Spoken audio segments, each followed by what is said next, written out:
Hi, my name is Kyle Lyon. I'm a system architect here at Solutions PT. And in today's episode of Tech Bytes, we're going to be covering a primer on some of the vocabulary used in the AVEVA System Platform product set. This video is a quick introduction to some of the main terminology used, and is meant for customers or system integrators who are maybe new to the system platform technology, or who may be about to attend training on the product and want to get a quick head start, or even those who may have recently been on the training and just want a quick refresher on some of the terminology. Now, we're not going to cover an exhaustive list of all the terminology used today. This video should just give you the main points for creating a system platform galaxy, understanding its structures and the components of it. This is just the first primer, so we'll just be covering the basics of that. And in future primers, we'll talk more about things like the communication objects for PLC and RTU comms. And I'll also cover a little bit on visualization with OMI and InTouch. So first up is the Galaxy.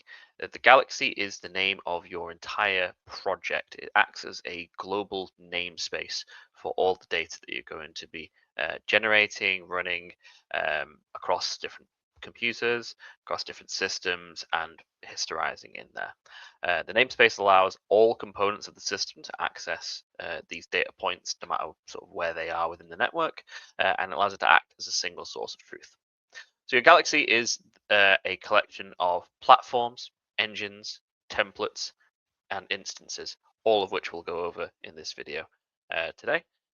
And there's a little bit of a graphical representation there on the screen. Your Galaxy sits at the top layer, is all-encompassing of your project, and beneath that we have the other parts, which we'll go into now. Next up is a platform. Platforms are a very key base object in System Platform because you need a platform deployed to a computer in order to host everything we're going to talk about hereafter. So think of a platform as a computer in your project. It will do things like monitor the stats for that computer. It will, such as the CPU, RAM, and hard drive usage. It will host, start, and stop engines, which we'll cover later, and it's responsible also for relaying communications between nodes or platforms. Now, I mentioned deployment there, so we'll cover that here too, as the term comes up across System Platform. When we deploy items, what we do is we copy the assets from the development environment to the runtime environment. So we copy them from our development node, our IDE, our integrated development environment, over to the computer where they will run. And we'll see how we distribute out that compute as we cover engines later. Once these items are deployed, your assets are live and functional. Now, in particular for platforms, the Galaxy repository, also often referred to as the GR node, is the first platform that you create in your Galaxy always. This is the name of the single computer where the Galaxy configuration database is located. That's the central sort of database that stores all the main config of your Galaxy project. And in the images here, you'll see both pre-2023 and with the 2023 versions, a different set of icons was introduced. So we can see there that we have a difference between the GR node and the sort of standard platform. So your GR node on the 2023 version is solid color, whereas the AOS node, which is your secondary platform, is transparent. Likewise, in 2023, your GR node will be yellow, and your non-GR node, so any other platform, in this case AOS, will be gray. Now, platforms are often referred to by various names: node, AOS, or Win platform. So node obviously just denotes a node in your topology. AOS stands for Application Object Server, so that is a platform that hosts application objects, which we'll cover later. And Win platform is the name of the old base template for that. So you might hear it referred to as any of those, but just think of it as a computer within your Galaxy that's going to be doing something. Next up, we have app engines. So an app engine is the primary runtime component of a Galaxy. It's deployed to a platform, and you then deploy the underlying objects to that engine. The easiest way to think of it in computational terms is to think of an engine as a thread on the CPU of that platform. Now, your general suggestion is for an app engine as around about 10,000 IO per app engine maximum. This can change depending on sort of what's been being done there, but that's just a sort of general frame of reference.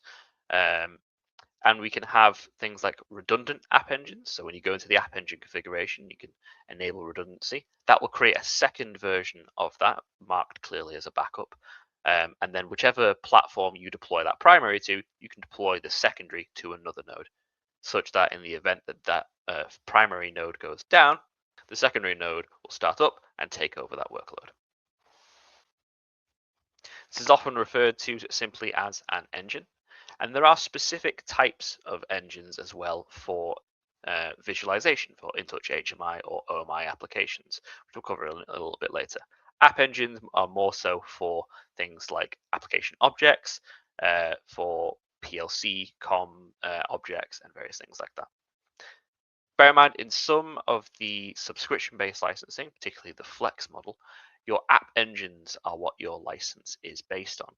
So you'll purchase a number of app engines that you can deploy across as many platforms as you want. Again, just bear in mind that sort of rough 10K IO per app engine guideline. And we can see here on our 2023 version, our app engine is signified by that little play button, whereas on the pre-2023 version, it is the little gear icon underneath one of our platforms there. Next up are areas. An area represents an area of the plant or site that you are modeling, and it provides two main functions. Firstly, it allows you to group objects underneath to better sort of represent how they are laid out in actual physicality. So for example, you might have your site. Your site might be divided into three separate departments, and then you might have individual lines within those departments. Each of those breakpoints would be an area. So we'd have an area for each department, and we would have an area for each line. Secondly, this also represents how our alarms are going to be distributed in the galaxy. If we have someone who is working on line 2 of our production department, they're going to be far more interested in the alarms for that area than they are for example, the packaging area. So we can use this to really easily filter what alarms are visible to the user at runtime. So we'll have a look at that in the 2023 version. We can see there that we've got highlighted our production area and then two lines underneath that. And similarly, the same in a pre-2023 version representation as well. Note that for our previous screenshots, we've been looking predominantly at the deployment view. So that's how things are actually deployed out to computers here. We're actually looking in the model view on these screenshots because areas are more of a model-based representation. They represent sort of areas within a site, and we lay that out as that site does exist in physicality. Next up, we'll talk about automation objects. So automation objects encapsulate everything about our assets on site, and it's the main sort of core of how we broach system platform templatization and understanding how we're going to create projects. So we take everything about an asset, so things like the inputs and outputs, any scripting associated with them, the configuration for historical logging that we want to do. We want to log these values with this deadband at this particular rate interval, so we only log values every X number of seconds. We take things like the security requirements, so what operators have the access to change these values, what level of access do they need to be able to interact with set points, things like that. We also take things like alarms and events configuration, versioning of the object. As we make changes in our galaxy, we'll have a version history of them, relevant documentation, and finally, graphics and symbols associated with that asset. So what we do in System Platform is we take all of that and we encapsulate it into an object. In the instance that we've got on the screen here, that is, for example, a pump. Now, what we can do once we have that template of everything that we expect a pump should have is we can use that as our template. Templates are items in System Platform. They're contained within their own tab. and they contain common configuration parameters for your objects. So in this instance, your pumps. The idea is that you'll use these multiple times across your application. You might have 100 pumps on your site. You would configure that template with all the unique attributes for a pump, things like your attributes, your pre-made graphics that you want to associate with them. Every pump needs to have this graphic available, things like faceplate design, various other things like that. The first level of derivation for these, so in our case a pump, is also referred to as a base template because it serves as the basis for subsequent derived templates. Now, what is a derived template? Well, a derived template is a template that inherits everything that we've taken from the base template, so what we understand a pump is, but it makes some changes to those to better reflect some uniqueness. So again, using our pump example here, we've made a base pump template. We want to create a derived template for centrifugal or piston-based pumps. They've got some uniqueness to them, so we'll want to make some changes. We still want to inherit everything from the base, but we want to add on something extra there. In this example, our centrifugal pump might have a new attribute that the pump template shouldn't have for the RPM of the impeller. Capturing this in a derived template means that we're still saving the work of creating an entirely new object or managing edits across hundreds of small objects. We're still doing this at a template level, and we're making it easy to create many instances of them if we need to. So that's a derived template, and we can have further levels of derivation as far down as you need to go. And then finally, instances are the actual runtime versions of these templates. So we will click our template and we'll click that we want to create new instances, and we'll create as many instances as we need as reflects how many pumps we have on site. And they are the runtime ones. They are what we will deploy to our platforms. They will run under engines and they will be assigned to areas. So sort of cover everything that we've been over so far. So from that, we should understand now that automation objects are digital representations of items, equipments, and other supplementary components in your galaxy. They are sometimes referred to simply as objects or UDOs. Now that term comes from one of the base templates that's included in System Platform, which is $UDO, and that is a user-defined object. Essentially, it's a blank object that's ready for you to design.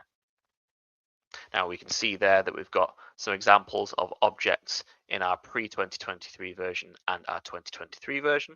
So in our 2023 version, denoted by this, we've got a pump 1 and pump 2.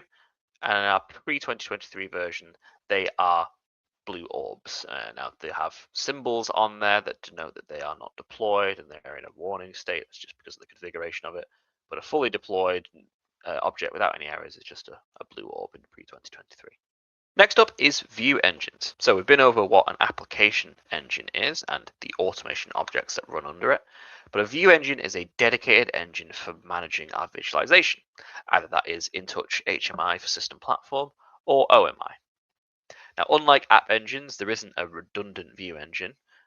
So if we want to have the app available on multiple nodes, we would simply just deploy another view engine to it and assign the relevant application. Now, something to note as well when we're talking about the flex licensing model, as I mentioned, it's based on sort of the number of engines that you're going to be running. A view engine is not counted in that.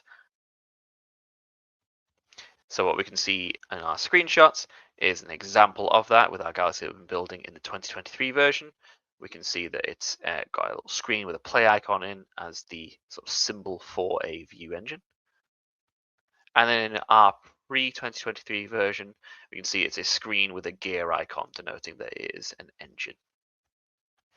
Now the view engine manages the client application on the platform. So when the application is deployed to the platform, it copies the files from the development node onto the node where it's going to be run, and it manages any changes made when the application is updated. It lets you know, hey, there's been a change made on the development side. You just need to redeploy this so we can acquire those changes. And then finally for this episode, we have the Web View Engine. Now this is newly introduced from AVEVA System Platform 2023 R2, and it's a dedicated engine type for hosting OMI applications that make use of the new OMI web client feature. Similarly to the View engine, this deploys and starts relevant services to enable connections from an OMI web client session to the server.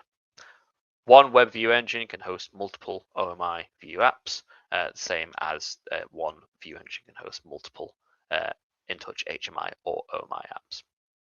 And that's been a quick primer on just the main sort of terminology used when we're talking about system platform, how it is set up in terms of its structure, and the main types of objects you'll be interacting with as you build up a galaxy. So we've covered what a galaxy is, that it is the main project, it is the sort of central storage for everything thereafter. We've covered that a platform is a computer in that galaxy, and we might have multiple platforms and deploy things out. If we're going to deploy things like application objects, areas, or things like that, then we need to deploy them to app engines.